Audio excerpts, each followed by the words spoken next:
Alright, so it is pouring down rain, and I'm imagining it's probably pretty loud, so I thought I might shoot a little more video while we amended this, and I don't think it's going to be super feasible, but we are amending the beds in the high tunnel, and what we're doing, for those of you who haven't been tracking with us the last couple of weeks, we had set this high tunnel up last year with drip irrigation, and we put compost. It was probably still a little too hot, maybe a little too sandy, and over the season of growing with the drip irrigation, basically the soil really got too dry. Like the plants were being watered because the drip was right at the base of the plants, but the soil wasn't really holding much water. And over the course of the season, even though it was mulched and being watered regularly, the soil got a little hydrophobic, which means that it repels water.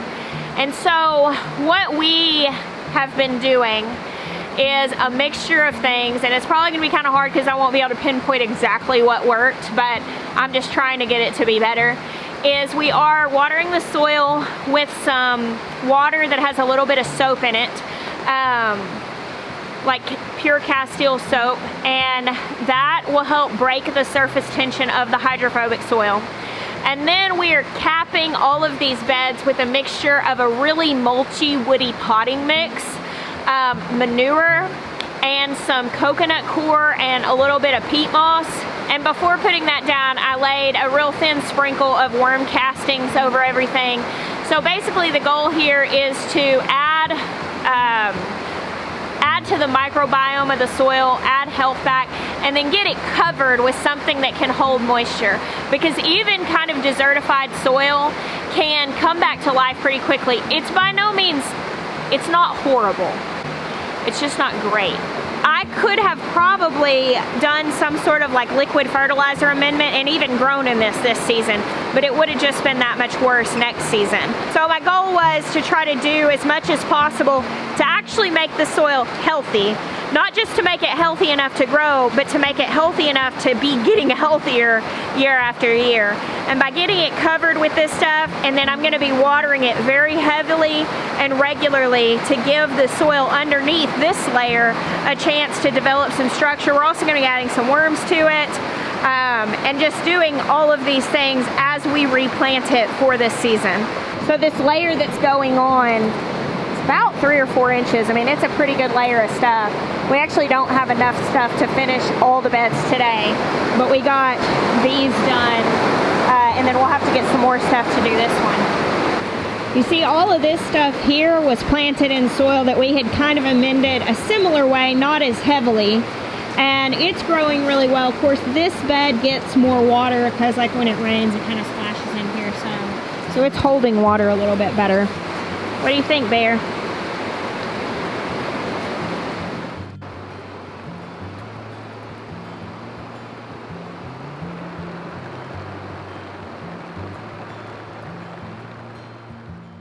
It is now evening, and we got done what we could with the materials we had.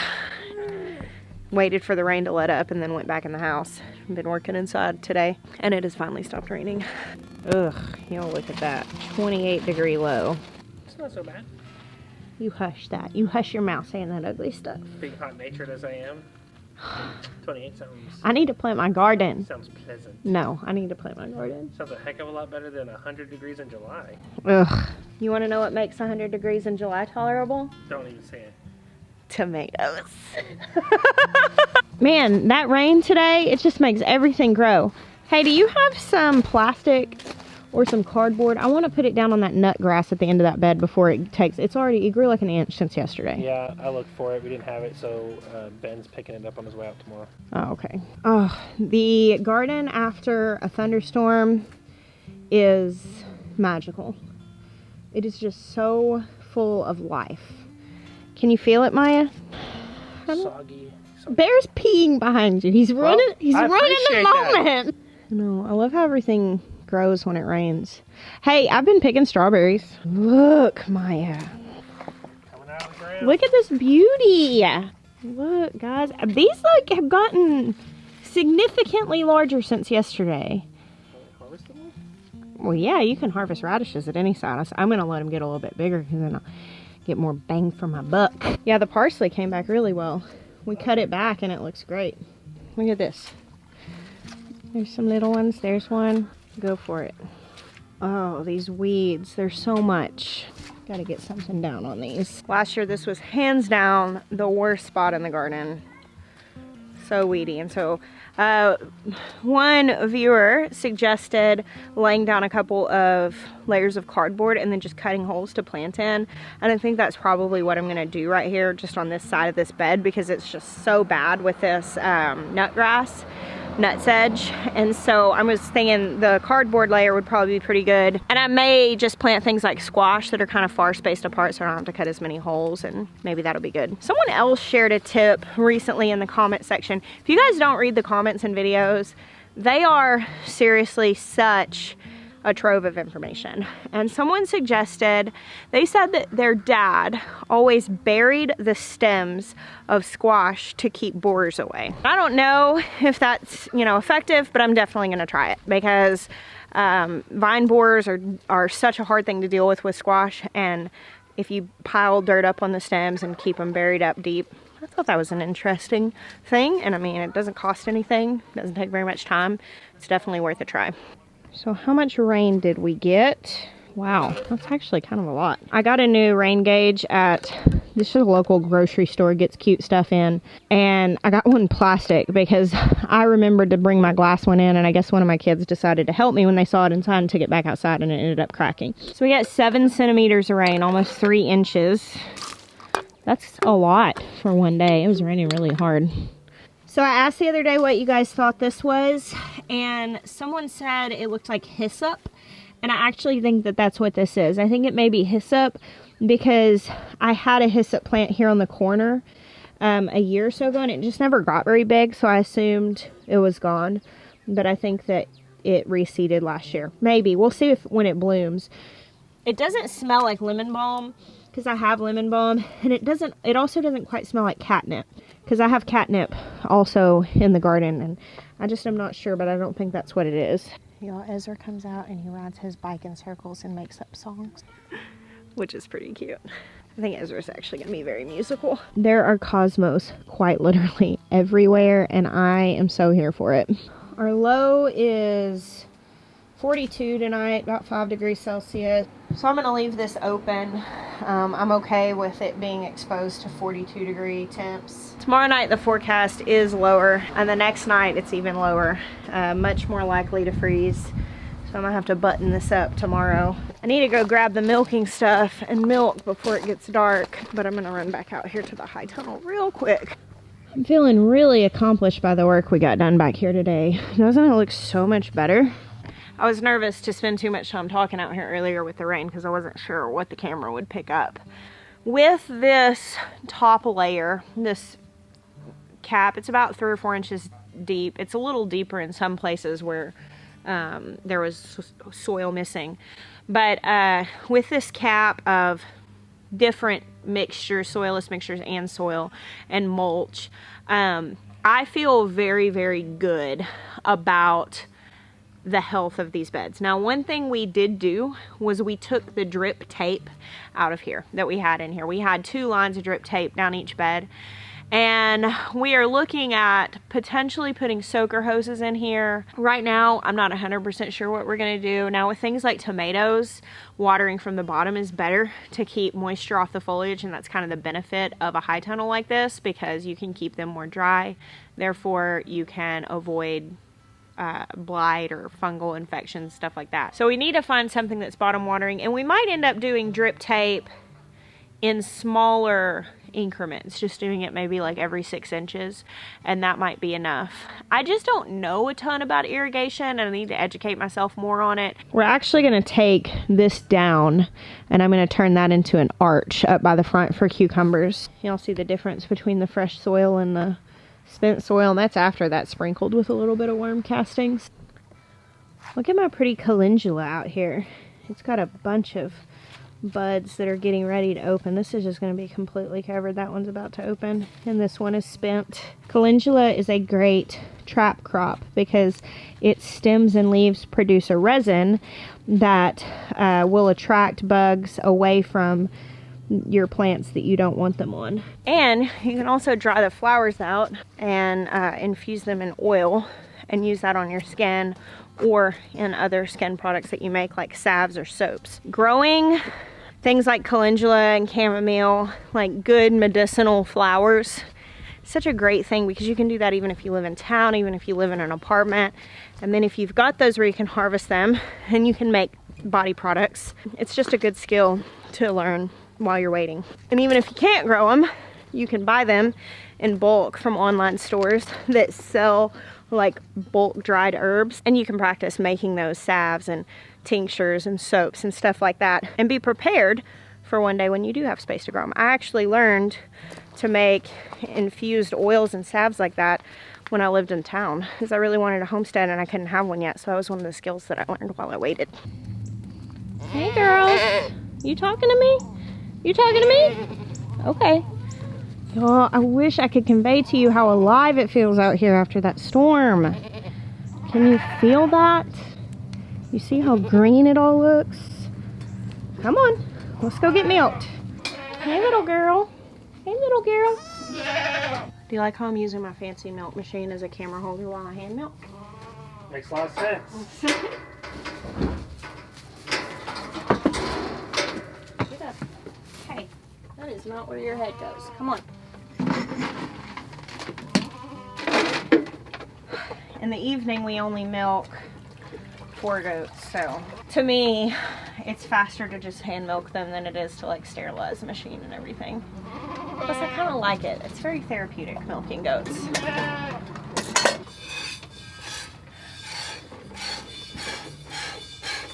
I think it's because I wanted to do this for such a long time. You know, wish I had a farm. You know, even though they're chores and tasks, I'm not like quick to give them up because I just dreamed of having them for so long. Come on.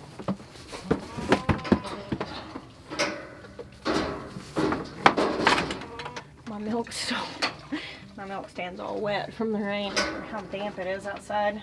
I end up changing my clothes a bunch on days that it rains because I just get so soaking wet and muddy doing regular everyday chores. Alright, so I know many of you are waiting for your farm dream to come true, and you are like aching because it feels so forever far away. And I know that because I read messages and comments and talk to so many people who are having to wait years-long processes in order to get to sink their hands in the earth and get to cultivate a space and grow their own food, even on a smaller scale. And I tell you guys all the time to turn your waiting room into a classroom, and I'm actually going to be talking about this more in coming months, because I don't ever want to forget that for a lot of people in the spring, while I'm sharing the excitement of cultivating my space, and there's so much of people who are sharing that, there are a lot of people who are just very eagerly awaiting. But it's not a hopeless place to be. I know sometimes it feels really hopeless when you are just so desperate to get started on something and you can't yet. But a lot of times we miss the opportunities to get started that are right in front of us, the things that we can learn in the classroom. I talk about hand milking.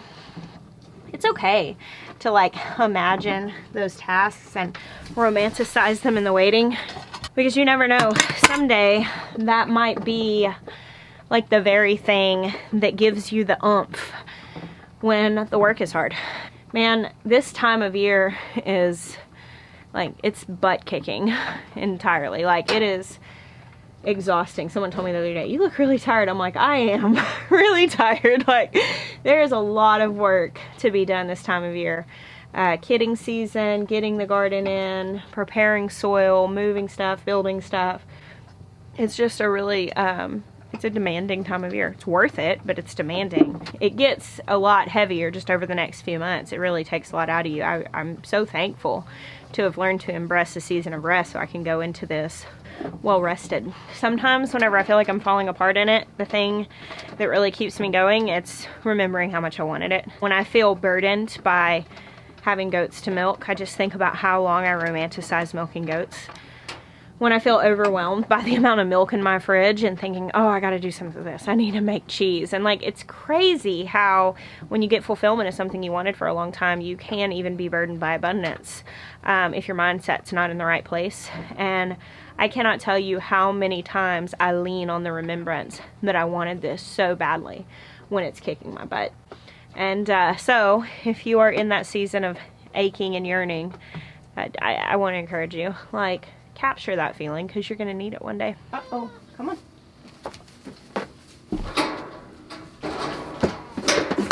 Oh, it's wet.